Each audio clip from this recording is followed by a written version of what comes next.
Hi, my name is Janine Rodriguez, and I'd like to talk to everybody out there about domestic violence. I would like to tell my story, as I have suffered many different abuses, and I feel I can relate to many of you out there. And maybe my story can give you strength, and you can move on and get away from your abuser and get the help in this life that is intended for you. We all believe in our own way. We all believe that either there's a God. I believe in God. I believe in the universe. I believe everybody has a right to believe in their own way. Believe in your faith. Believe that you are protected. So let me start. I am 53 years old. I was a troubled teen. And I would run away from home a lot. And when I turned 16, I tried to commit suicide. Why, I don't know, but and while I was in the mental facility to get myself back together, I had met a guy there, and stupid teenage love. When I got out, I kept in touch with him. He lived all the way in Watertown, New York. I was hundreds of miles away. So I ran away again. I took off because he got arrested up there and was in jail. So I went up there to see him. And while I was there, his family, his sister and some guy that lived with his mom, they pinned me down and they held me down, and they didn't per se rape me, but they left humongous hurtful hickeys all over my body. It was horrible. I managed to get out of there, and I took a bus back home, and I went back to school, and I went to work for my mom, and I did it again. I got involved with another guy that worked there. I ran away to be with him. I turned around, and when I went to leave him, he raped me, and from that, I got pregnant. And then I had a miscarriage, thankfully. No, I didn't learn after that. Then I went on a rebound and married my high school best friend and ruined a friendship because I was messed up, bitter, and really wasn't ready for a relationship yet. I was 18. And it lasted 6 months, and we got divorced. So, about 20, I started drinking. I was doing drugs. I went and I met my son's father at a bar. We dated for a while. I got pregnant by him. My mother-in-law, who wasn't my mother-in-law yet at that time, had come up to me and asked me, or told me, she would pay for me to go anywhere in the world I wanted to go, and she would help me raise my child. Just don't marry her son. Get away from him now. I didn't believe her. I was a young person. I knew what was best for myself. And I went ahead and I married her son, who, after marriage, turned. He started getting verbally abusive. He was very controlling. It turned out he was an addict. And throughout the relationship, it got worse. It got so bad that he would come to my job and collect my paycheck when I got paid. He made me feel worthless. He downgraded me all the time. He would hit me, pull my hair, throw me down. And me, I don't give up without a fight. I would get back up and I would swing back and I would hit back. And there was times where his own father would look at me and say, would you please just stay down? No, I'm not going to stay down. I'm fighting for my life here. Well, eventually one night he came, he drop kicked me literally in my face, broke my nose, gave me 2 big black eyes, and stole our son. Thankfully, the police got my son back for me. He was arrested for what he did to me. And eventually, I did leave him and divorce him. But what people don't understand is it's not easy just to pick up and leave, especially when you're young and it happens to you and you don't know, because they wrap you around in this tight net. They cut you off from everybody and everything you know. And it's hard and it's scary, and I know that. So I finally divorced him. But now here I am. I feel sorry for myself. And I became a drunk and a drug addict. My drug of choice was cocaine at that time. It was in my 20s. We divorced. I think I was about 25 when I left him. He made my life a living hell throughout. He used our son as a pawn instead of being a father figure. He would use him as an excuse to bring me back and forth to family court constantly and just torment me until the judge finally told him one more time and he was going to go to jail for contempt of court. So down the road, here I am, you know, feeling sorry for myself. And I had such a good job. I worked for the state, taking care of the mentally handicapped. After work, I would go out and I would party hard. And I met husband number 2. You think I would have learned after the first time, right? No, not me. Being, you know, not myself, all these issues, drinking now, drugs, everything. I look into these big green eyes and I fall in love. And he was older than me. So a few months down the road, we get married. And I had lost my job with the state due to my drug addiction because I wasn't paying attention to what was going on around me. And that's just, we're not even going to get into those issues. It had nothing to do with me abusing a client. It just had to do with employees wanting what they wanted. I was up for a day shift spot and somebody else wanted it and they made up a lie. But anyway, off to husband number 2. We were married for, I'd say, 10 years. He verbally abused me. He cut my ties. He moved me miles away from my family, friends. He cut me off from everything. He verbally abused me. He made me feel lesser than life. There's just something that happens to these men after they put a ring on your finger and they think they own you. I was once again, now this is the second time, now I really was horrified. I'm going through mental abuse. How do you get out of that? I didn't know what to do. Here I'm a young mother now. I'm young. I didn't know what to do. I was scared.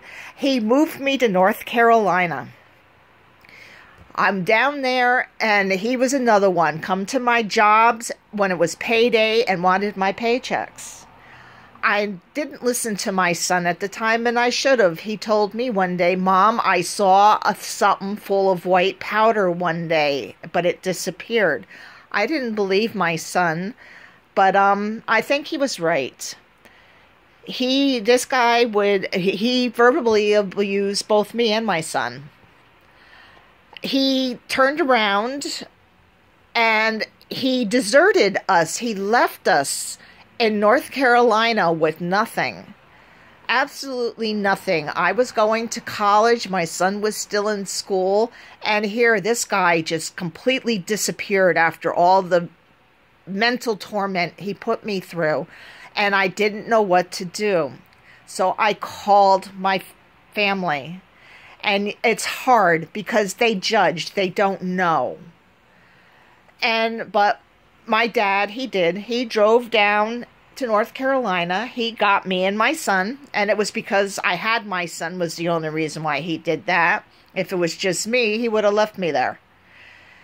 I came back, and I once again tried to put life together again. I stopped drinking. I stopped doing drugs. I never got any kind of counseling. And I should have probably back then, but I didn't think anything else was wrong. I just kept on going forward. So I went and I was working, I got jobs, and I stayed out of most relationships. I swore I wasn't going to do it again. So now I've got 3 husbands down. Years later, I meet a guy, and we didn't get married, but we moved in together. We lived together for 5 years. This guy abused me in a different way. I thought I could trust him, and it turned out I couldn't. And when I went into the hospital to have a hysterectomy, it turned out that he was screwing anything he could in my bed at home. So that was the end of our relationship when I came back home and I found out all of this. But in the meantime, in the apartment below was this guy that I looked at, and I saw him for what he was. He was a drug addict. And I swore to God I was never going to get involved with anybody ever again. Well, this guy was Hispanic, and he would stand down below, and he would serenade me in Spanish. And he would just make me laugh. It was what I needed, even though I knew what he was. And he was there for me when I thought my whole world was falling apart. And it's very weird, but I ended up living with him, moving in with him where he was downstairs, and we fell in love, or so I thought. And I went, and I get these premonitions sometimes, and I looked at him one day and I said, within 3 days, and I don't know why I said it at the time, I said, but within 3 days you're going to get in trouble. And he just looked at me, and within 3 days he did. He got arrested. So he got put in jail. He got sentenced to prison. And yes, knowing who he was, I turned around and I went and jumped through all the hoops of prison and married him. Yes, I married him while he was in prison. He was sentenced for 5 years. I turned around. I worked with seniors. I worked with the brain injuries. And I worked 2 jobs plus overtime to maintain my own apartment. I bought my own brand new car. It was the first time in my life I was doing something for myself. And I was proud of myself. So I have my apartment, and I lived there for 2 years before he got out. And when he came home, what was supposed to be his home, it was with the thought in my heart and the faith that he has learned. I gave him, and God gave him through me, the tools that he needed to become somebody different. All he had to do was help me maintain what I already had. I had everything for us. A brand new car, an apartment, jobs. All he had to do was help me maintain. And that became a chore. He relapsed, started using again, and little by little, all my stuff started disappearing. And then all of a sudden, little by little, his attitudes would start to change. And I was married to him for 8 years, and I'd done this with him for 8 years. I sent him off to 2 different rehabs. Didn't help. He was clean for a few years, or at least I thought he was. But then came the day, May 14th of this year. Our relationship, little by little, was going downhill. My life, I could feel my whole being, it was just being sucked out of me. I began to not feel alive anymore. You can only give until you have nothing to give anymore. And when nobody gives back, there's nothing to replenish you and your soul. Nothing. And he didn't. He threatened me through years, for years, threatened me that he would kill me. He's even held knives up to my throat. But me, I was always taught to stand up for yourself, be strong. I told him, go ahead. You're the one that's going to go to jail, you know. I never know when to shut my mouth. Of course not. So, we're going, and I didn't think it would ever build to anything. And then he would flip out when he was driving the car and other people were in it. And I would get scared for the other people. Not myself, for the other people in the car. They didn't deserve this. They didn't deserve to be a part of this. And he even kicked friends of mine out in the car in the middle of a snowstorm one time in cold weather. It was horrible. It was horrendous. And I was so embarrassed. They were co-workers of mine. Anybody who was a friend of mine or anything, he was very rude to. And I started pulling away from him more and more. I was getting cold. And he knew that. He sensed it. And then he's tried to push me to work more again like I used to. I was killing myself working 2 jobs and overtime. And I said, no, I'm not doing it anymore. You're the man. You take care of us. So now his bitterness as an addict starts setting in more and more and more. And of course, all his children are addicts as well. Him and his ex lost their kids when they were all little to foster care. And they're all adults now. And his daughter is following right in his footsteps. And she calls wanting help. So, okay, get help. Come here. We'll help you. First thing she does is runs out with her father, disappears for 2 hours. And I'm not stupid. Not at all. I flipped when they got home. And I told them all I was done with addicts. I was sitting on my couch. And I was sitting there and I wasn't nasty, wasn't violent, wasn't doing anything. Just sitting on the couch. I'm going to go back up.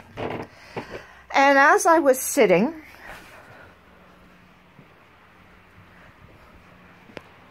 on this end of the couch here, I used to have 2 of these lamps here. That lamp is solid ceramic, 11 pounds approximately. Back here is the kitchen. So as I'm sitting here with my back to him, he comes over and the twin lamp used to be on this table.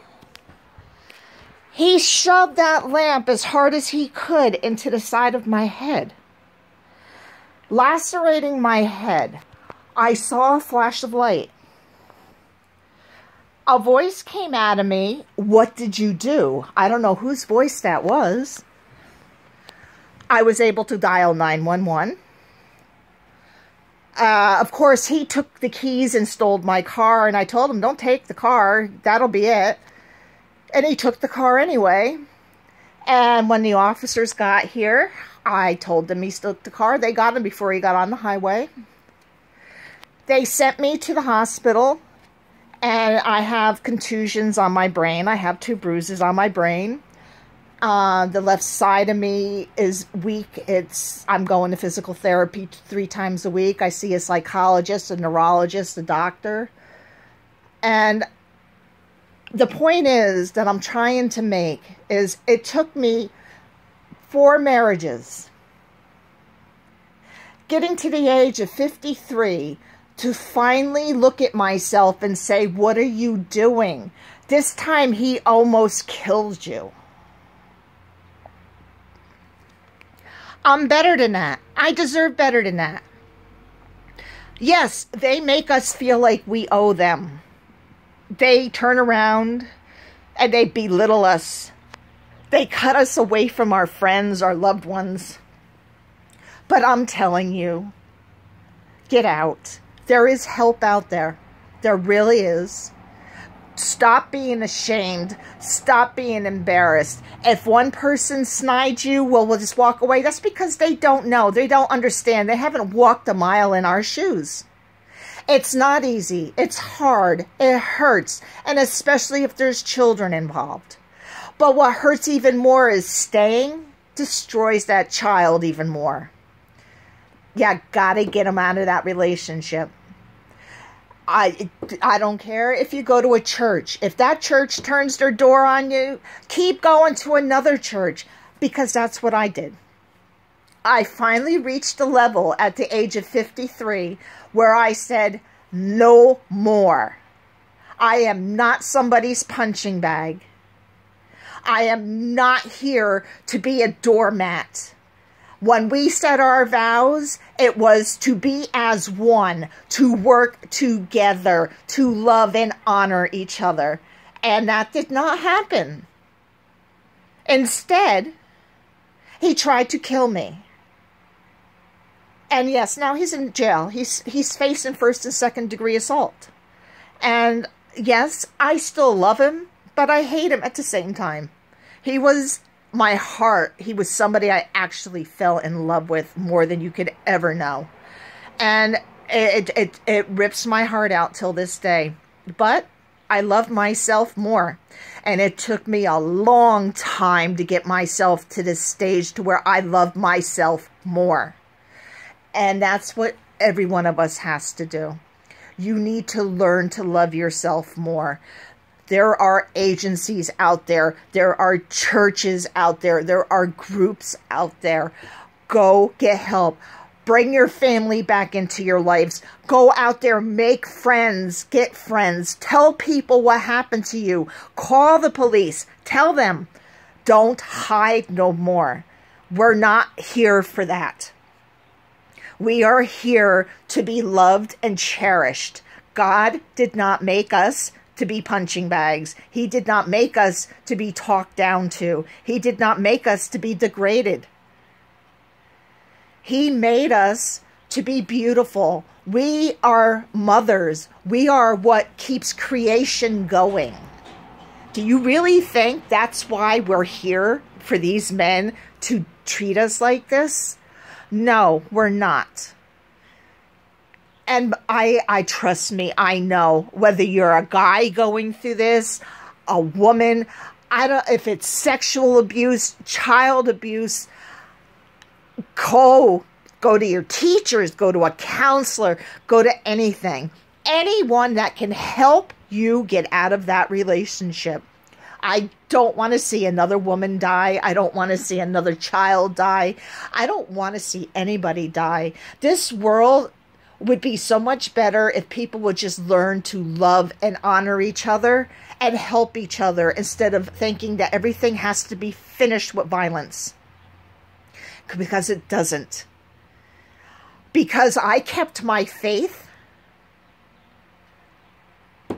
every step of the way. And I have done everything right this time. I followed every step, did everything I had to do, from going to the police, to getting the protection of order, to talking to lawyers, to everything. Everything in my life fell into place after that. There was a path put out before me. And as long as you keep faith and you tell the truth, good things will come. People are there for you. So please, whatever you do, don't stay in these relationships. I am sorry about some of my speech and my memory a little bit. The injury affects me sometimes. But I really, really, really, please, I know what you're going through. I can relate to how you're feeling. I can relate to what you're going through. I know the pain. I know the hurt. I know the agony. I know the feeling worthless. Believe me, you're not worthless. You have more in you than you will ever have in your life. So please, get help. Reach out there. Do not let them keep you prisoner. Do not let them continue to hurt you. Reach out. Get help. I don't care how you choose to believe in your faith. That's your right. How you choose to look at the world, whether it be through God, whether it be through the goddess. God and goddess work together. The universe is God. When you finally come to the end, however we look at it, the big picture is, it's still one thing that we're praying to, and that's the same thing. The creator of all. So follow those steps. Find help. Save your life. And save the lives of your children. And get counseling. Get counseling, and everything will work out. God bless you. I love you. You're worth more than this. And I hope I saved a life. I really do.